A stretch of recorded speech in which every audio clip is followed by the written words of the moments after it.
Okey sahabat-sahabat, ini adalah pula untuk kita nak cabut steering. Okey, kalau macam contoh dalam keadaan kereta ni, kita nak buka, kita dah ketuk pun dia tak tercabut. Memang dia ketat. Jadi kita akan gunakan pula. Okey. Untuk pula ni kita kena buat macam ni. Dia ada 2 skru macam ni. Letak bagi ngam-ngam di tengah. Dan kita akan masukkan dalam, dia ada lubang kata lubang khas dia lah untuk kita nak buka, untuk kita nak masukkan pula. Untuk steering ni memang dah ada lubang tu, tapi dia tak semua steering yang ada. Dia ada juga steering yang tak ada pula ni.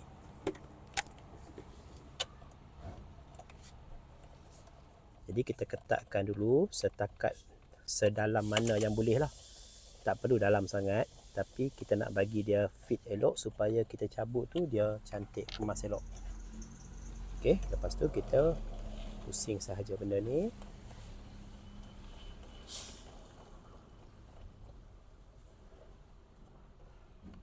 Okey, lepas tu untuk bahagian pula ni kita gunakan saiz 19. Okey, kejap saya ambil soket. 19 dengan L sekali.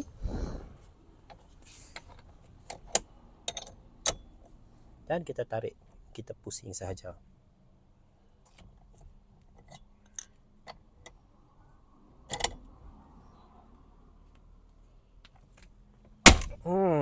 Sampai dia meletup macam tu.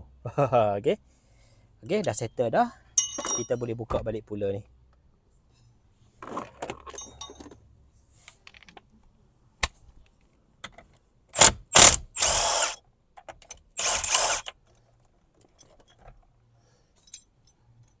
Okey, hasil dia kita boleh cabut steering. Okey. Jadi itulah serba sedikit untuk cara nak menggunakan pula. Jadi untuk Honda ni pun dah selesai cabut dah. Jadi sekarang jom kita sambung proses untuk nak jahit steering. Okey, terima kasih.